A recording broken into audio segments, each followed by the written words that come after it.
Assalamualaikum warahmatullahi wabarakatuh. Perkenalkan, nama saya Elsa Priscila, kelas IJ sore. Yang saya hormati Pak Ebert Sumono, Eskom, selaku mata kuliah Teknologi Informasi dan Komunikasi. Saya akan menjelaskan pada pertemuan 12 dengan judul Operating System. Sistem operasi adalah perangkat lunak dasar yang menjadi jembatan antara pengguna dan perangkat keras komputer. Fungsi sistem operasi sebagai penghubung utama antara perangkat keras dan perangkat lunak, serta mengelola sumber daya komputer secara efisien. Nah, di sini ada juga fungsi sistem operasi.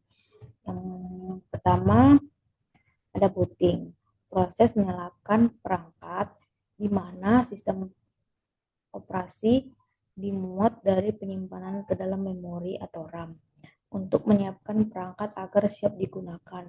Yang kedua ada code boot, proses menyalakan komputer atau perangkat seluler dari keadaan mati total atau tidak ada aliran listrik. Yang ketiga ada warm boot, proses memulai ulang atau restart komputer atau perangkat yang sudah menyala tanpa memutus aliran listrik sepenuhnya. Ini sering digunakan saat komputer crash atau setelah menginstal perangkat lunak. Saya juga akan menjelaskan pada bagian mode tidur atau sleep. Ini seperti keadaan hemat daya di mana dokumen dan aplikasi yang terbuka disimpan di RAM. Perangkat masih mengonsumsi sedikit daya untuk menjaga data tersebut.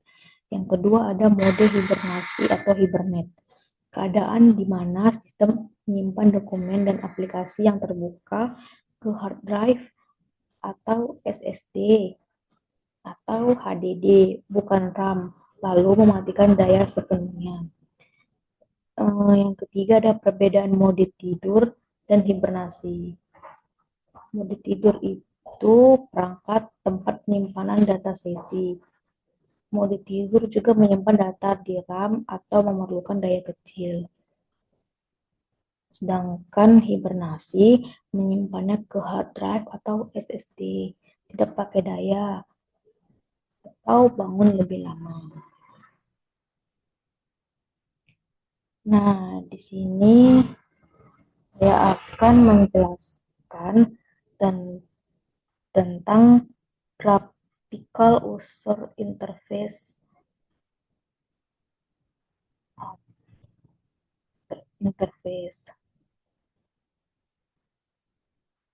atau GUI, menggunakan elemen visual seperti ikon, jendela, tombol, dan menu. Untuk interaksi sangat mudah dipelajari, contohnya Windows, MacOS, dan Android. Selanjutnya, Command Line Interface, antarmuka baris perintah atau CLI. Pengguna mengetikkan perintah teks untuk berinteraksi dengan sistem lebih efisien untuk tugas kompleks atau otomatisasi. Membutuhkan pengetahuan perintah, contohnya terminal Linux atau MacOS, Command from Windows. Selanjutnya ada Text-Based User Interface atau TUI. Ini seperti antarmuka pengguna berbasis teks. Mirip dengan CLI tadi, tetapi lebih terstruktur dengan elemen teks seperti menu atau kotak dialog, atau sering disebut character based, contohnya BIOS atau program DOS lama. Sering dianggap sebagai jembatan antara GUI dan CLI.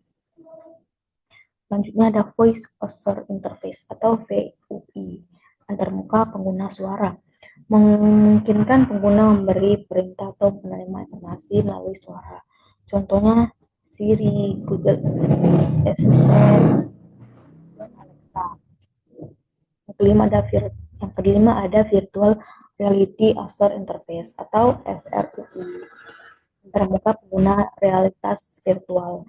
Ini menciptakan lingkungan 3D imersif yang bisa diinteraksi pengguna menggunakan advanced PR. Kontrol bisa memulai gerakan tangan atau controller khusus. UX atau User Experience adalah pengalaman pengguna saat menggunakan suatu produk digital. Nah, bagaimana sih cara sistem operasi mengatur program-program yang ada yang sedang berjalan di komputer atau HP?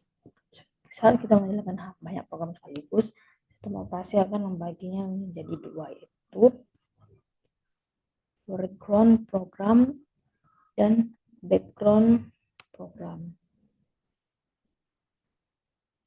Nah, di sini ada single tasking dan multitasking.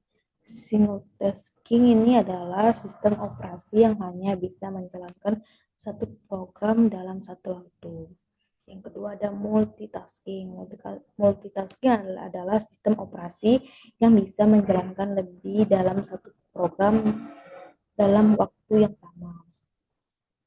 Ada managing memory, proses yang dilakukan sistem operasi untuk mengatur penggunaan memori atau RAM agar kinerja komputer atau perangkat menjadi optimal.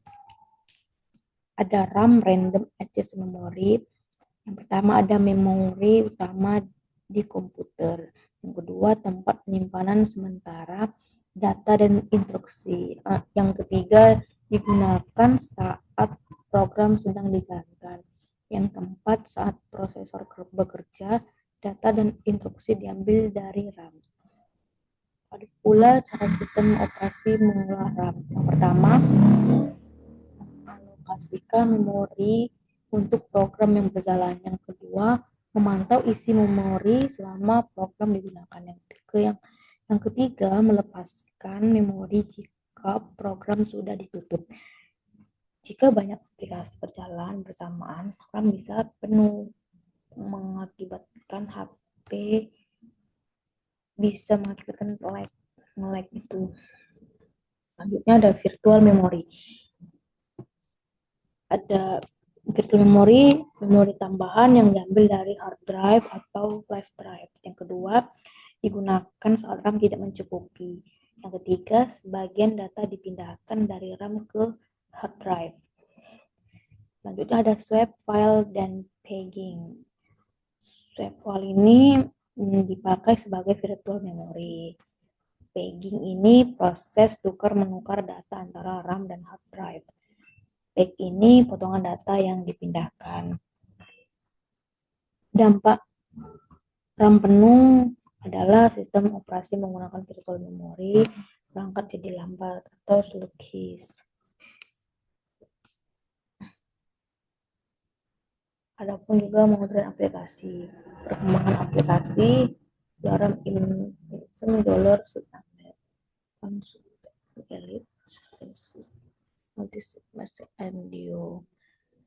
artinya kemudahan memperoleh untuk melakukan modern aplikasi. Ada pula server operating system. Server operating system adalah sistem operasi multi-user yang berfungsi untuk mengatur dan mengordinasikan bagaimana banyak pengguna dapat mengakses serta berbagai sumber daya dalam sebuah jaringan. Contohnya Windows Server, atau server Unix dan Linux. Sekian dari saya, terima kasih.